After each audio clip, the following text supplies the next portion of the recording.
పూజలో భాగంగా పెళ్లికనే అమ్మాయిలు ఎవరైనా ఉంటే వచ్చి పీటల మీద కూర్చోండి అని చెప్పి పంతులు గారు అంటూ ఉంటారు.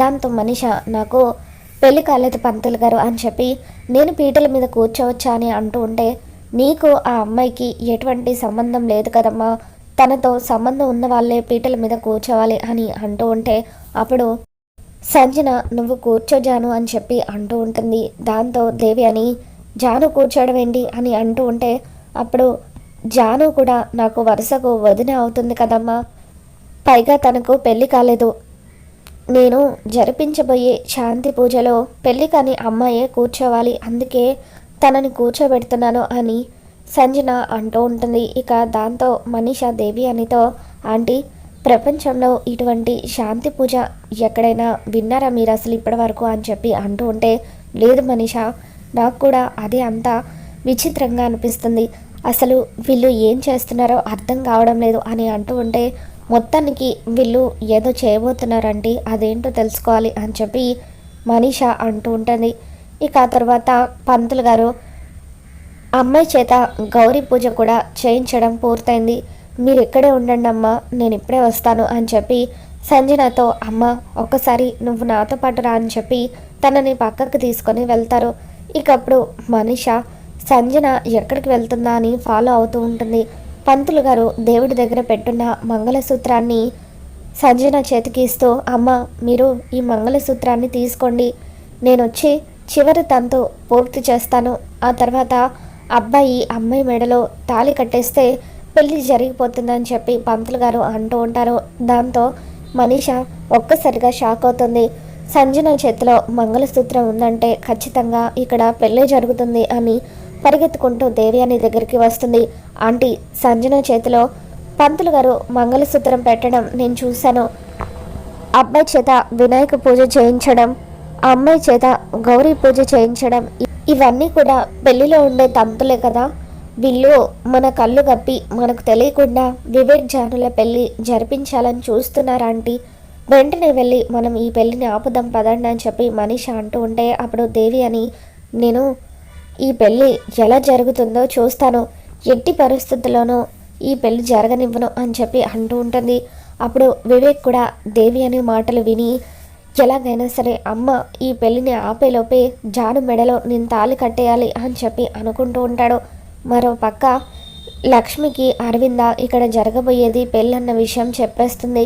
దాంతో లేదత్తయ్య గారు, ఎట్టి పరిస్థితుల్లోనూ చిన్నత్తయ్య గారికి ఇష్టం లేకుండా, ఆవిడ అనుమతి లేకుండా ఈ పెళ్ళి జరగకూడదు, పెళ్ళి జరిగితే అత్తయ్య నా చెల్లెలకి ప్రతిరోజు కూడా నరకం చూపిస్తుంది, అదే కనుక జరిగితే జానుకి పెళ్ళైనా కూడా మనశ్శాంతి అనేదే లేకుండా పోతుంది, అదంతా జరిగే కంటే పెళ్ళై కూడా నా చెల్లెలు సంతోషంగా లేకుండా ఉండే కంటే ఈ పెళ్ళి జరగకపోవడమే నయం, నేనే ఈ పెళ్ళిని ఆపుతాను అని లక్ష్మి పరిగెత్తుకుంటూ వస్తూ ఉంటుంది. ఇక అప్పుడు వివేక్ దేవుడికి దండం పెట్టుకుంటున్న జాను మెడలో తాళి కట్టేస్తాడు. అలా వివేక్ జానుల పెళ్ళైతే జరిగిపోతుంది. ఏంటి వివేక్ ఇది అని చెప్పి జాను అంటూ ఉంటుంది. ఇక్కడ జరగబోయేది పూజ అనుకుంటున్నావా జాను, కాదు మన పెళ్ళి ఏర్పాట్లు ఇప్పటి వరకు జరిగాయి అని వివేక్ అంటూ ఉంటాడు.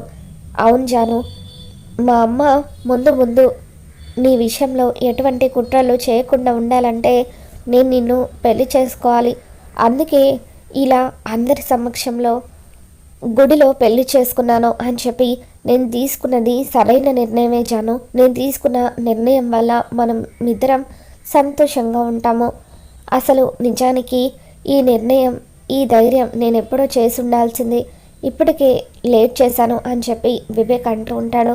ఇక ఆ తర్వాత దేవి అని అక్కడికి వచ్చి, ఏంట్రా ఇది, కనీసం నన్ను ఒక్క మాట కూడా అడగకుండానే తన మెడలో తాళి కడతావా అని దేవి అని అరుస్తూ ఉంటుంది. ఒకవేళ చెబితే నువ్వు ఒప్పుకునేదానివా మామ్, నీ గురించి నాకు తెలుసు కదా, ఎంతసేపటికి నీ పంతం నీకు ముఖ్యం, జాను ఈ ఇంటి కోడలు అవ్వకుండా ఉండాలని నువ్వు చాలా సంవత్సరాలుగా ప్రయత్నిస్తూనే ఉన్నావు అని చెప్పి వివేక్ అంటూ ఉంటాడు. దేవి అని జరిగిందేదో జరిగిపోయింది, వాళ్ళిద్దరి పెళ్ళి అయిపోయింది కదా, పెద్ద మనసు చేసుకొని ఆశీర్వదించు అని చెప్పి అరవింద అంటూ ఉంటుంది. ఇక దాంతో దేవి అని ఆ అక్షింతలు విసిరు కొట్టి, నువ్వు నా కొడుకుతో తాళైతే కట్టించుకున్నావు కానీ నా కోడలివి ఎప్పటికీ కాలేవు, నా ఇంటి గడప తొక్కనివ్వను అని చెప్పి పద మనిష వెళ్దామంటూ అక్కడి నుండి దేవి అని వెళ్ళిపోతుంది. దేవి అని మాటలు మీరేమీ పట్టించుకోకండి, త్వరలో తనే మారుతుంది అని చెప్పి అరవింద మా సపోర్ట్ మాత్రం మీకే ఉంటుంది అంటూ వివేక్ జానులకు చెబుతూ ఉంటుంది. మమ్మల్ని ఆశీర్వదించండి పెద్దమ్మ అంటూ వివేక్ అరవింద కాళ్ళకు జయదేవ్ కాళ్ళకు నమస్కరిస్తాడు. తర్వాత లక్ష్మీ మిత్ర వాళ్ళ కాళ్ళకు జాను వివేక్లు నమస్కరిస్తారు. ఇక అంతా కూడా వాళ్ళను ఆశీర్వదిస్తారు. పదండిగా ఇంటికి వెళ్దాం అని చెప్పి మొత్తానికి నువ్వు నాకు వదినవి అయిపోయావు అని సంజన జానుని దగ్గరికి తీసుకొని ముద్దు పెడుతుంది. ఇక ఆ తర్వాత అంతా కూడా ఇంటికి తిరిగి వస్తారు. అప్పుడు సంజన హారతి ఇస్తుంటే దేవి అని ఒక్కసారిగా హారతి ప్లేట్ని విసిరి కొడుతుంది. ఎట్టి పరిస్థితుల్లోనూ ఈ జాను ఇంటి కోడలుగా అడుగు పెట్టడానికి నేను ఒప్పుకోవడం లేదు అని చెప్పి అంటూ ఉంటే అప్పుడు అరవింద దేవయాని మీద అరుస్తూ, చూడు దేవయాని, వాళ్ళిద్దరికీ పెళ్లి జరిగిపోయింది. ఇప్పుడు నువ్వు అవునన్నా కాదన్నా జాను వివేక్ భార్య, నందన్ కుటుంబం కోడలు. ఇక ఈ విషయంలో నువ్వు కూడా చేసేదేమీ లేదు అని చెప్పి అంటూ ఉంటుంది. ఇక దాంతో అరవింద వివేక్ జానులను దగ్గరుండి ఇంట్లోకి తీసుకుని వస్తుంది. అసలు ఈ ఇంట్లో నాకు విలువే లేకుండా పోయింది, నా కొడుకు పెళ్ళి కూడా నా ఇష్ట ప్రకారం చేయకుండా అయిపోయింది అని చెప్పి దేవి అని మనిషకి చెబుతూ ఉంటుంది. ఇదంతా ఆ లక్ష్మి ప్లాన్ ఆంటీ. ఒకవేళ తన చెల్లెల్ని ఈ ఇంటి కోడల్ని చేస్తే తనకు కూడా ఈ ఇంట్లో బలం పెరుగుతుందని కావాలని ఇదంతా చేసింది. తనకు ముందే ఈ విషయం తెలిసి కూడా మన దగ్గర దాచిపెట్టిందని మనీష అంటూ ఉంటే, అవును మనీష, నువ్వు చెప్పింది నిజమే, నా కొడుకు ఇలా చేస్తాడని నేను అస్సలు ఊహించలేదు అని చెప్పి దేవి అని అంటూ ఉంటుంది. మనం ఏం చేసినా కూడా అది ఈ ఇంట్లో అడుగు పెట్టింది, దానికి ఈ ఇంట్లో చుక్కలు చూపించాలి, ప్రతిరోజు కూడా కష్టాలు అనుభవించేలాగా చేయాలని చెప్పి దేవి అని అంటూ ఉంటే, అవునంటీ, అక్క చెల్లెలు ఇద్దరిని కలిసి మనం ఒక ఆట ఆడుకోవాలి అని మనీష అంటూ ఉంటుంది. ఇక ఇంతలో పంతులు గారు ఇంటికి వస్తారు.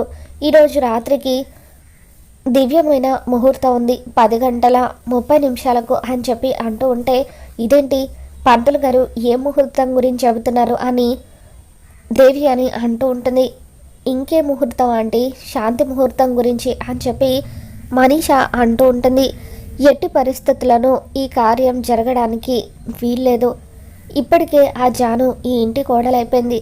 ఇప్పుడు ఆ కార్యం కూడా జరిగి దీనికి కూడా పిల్లలు పుట్టేస్తే అప్పుడు నేను అనుకున్నట్టుగా దీన్ని వెళ్ళగొట్టి నా కొడుక్కి రెండో పెళ్లి చేయడం కష్టమైపోతుంది అని దేవి అని కార్యం ఆపడానికి ఏదన్నా ప్లాన్ చెప్పు మనీష అని అంటూ ఉంటే, ఆల్రెడీ ఇలాంటిదేదో జరుగుతుందని నేను అన్ని ఏర్పాట్లు చేశానంటే, ఇదిగోండి ఈ నాటు మందు పాలల్లో కలిపితే వాళ్ళు తెల్లవాళ్ళు నిద్రపోతూనే ఉంటారు, వాళ్ళ మధ్య ఏమీ జరగదు అని మనీష దేవ్యానికి ఐడియా చెప్తుంది.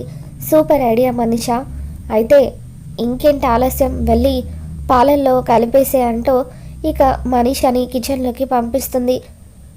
మనీష కిచెన్లో ఉన్న పాలల్లో మొత్తం కూడా ఆ నాటు మందుని కలిపేసి ఇక ఏమీ ఎరగనట్టుగా సైలెంట్గా దేవ్యాని దగ్గరికి వచ్చేస్తుంది.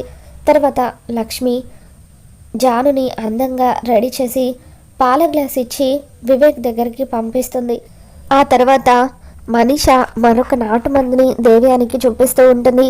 ఇదేం మందు మనీష అని చెప్పి దేవ్యాని అడుగుతూ ఉంటే, ఈ మందు మిత్రని నా చుట్టూ తిరిగేలాగా చేస్తుందంటే, ఎన్ని ప్రయత్నాలు చేసినా కూడా మిత్ర నాకు లొంగటం లేదు కదా, అందుకే ఈరోజు మిత్ర తాగే పాలల్లో ఇది కలిపి మిత్ర నా చుట్టూ తిరిగేలాగా చేసుకుందామని అనుకుంటున్నాను.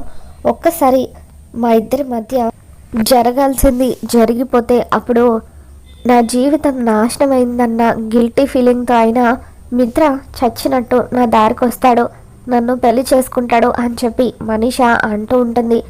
సూపర్ ప్లాన్ మనీష అని చెప్పి దేవ్యాని త్వరగా మిత్ర తాగే పాలల్లో ఆ పౌడర్ కలిపేసే అని అంటూ ఉంటుంది. ఇక మనీష మిత్ర తాగే పాలల్లో ఆ పౌడర్ కలిపేస్తుంది. తర్వాత మిత్రకు నువ్వు పాలు తీసుకువెళ్ళావా, వాడికి పాలు తాగంది నిద్ర పట్టదు కదా అని చెప్పి అరవింద అంటూ ఉంటే, అప్పుడు మనీష తీసుకువెళ్లాల్సిన పాలను లక్ష్మి మిత్ర దగ్గరికి తీసుకుని వెళ్తుంది. ఇక అప్పుడు మిత్ర, ఏంటి నువ్వు తీసుకొచ్చావు పాలు అని చెప్పి అంటూ ఉంటే, అత్తయ్య గారు ఇవ్వమని చెప్పారు అని లక్ష్మి మనీష మందు కలిపిన పాలను మిత్ర చేతికి ఇస్తూ ఉంటుంది. ఆంటీ, నేను తీసుకువెళ్ళాలనుకున్న పాలను ఆ లక్ష్మి తీసుకువెళ్ళింది, ఏమైనా జరుగుతుందేమో వాళ్ళిద్దరి మధ్య అని టెన్షన్ పడుతూ ఉంటే అప్పుడు దేవి అని, నువ్వు ఆగు మనీష, ఇప్పుడు కనుక నువ్వు వెళ్తే వాళ్ళకు డౌట్ వస్తుంది అని చెప్పి ఆపుతూ ఉంటుంది. ఇక తర్వాత లక్ష్మి ఆ పాలను మిత్ర చేతికి ఇవ్వగానే మిత్ర ఆ పాలను తాగేస్తాడు. ఇక తర్వాత మిత్రకు మత్తొచ్చినట్టుగా అవుతూ ఉంటుంది. లక్ష్మి చేయి పట్టుకొని ఆ గది తలుపులు మూసేస్తాడు. దాంతో మనీష మనసులో టెన్షన్ మొదలవుతూ ఉంటుంది. ఇక అలా మనీష కలిపిన నాటు మందు వల్ల మిత్ర లక్ష్మి ఇద్దరు కూడా ఒకటవుతారు.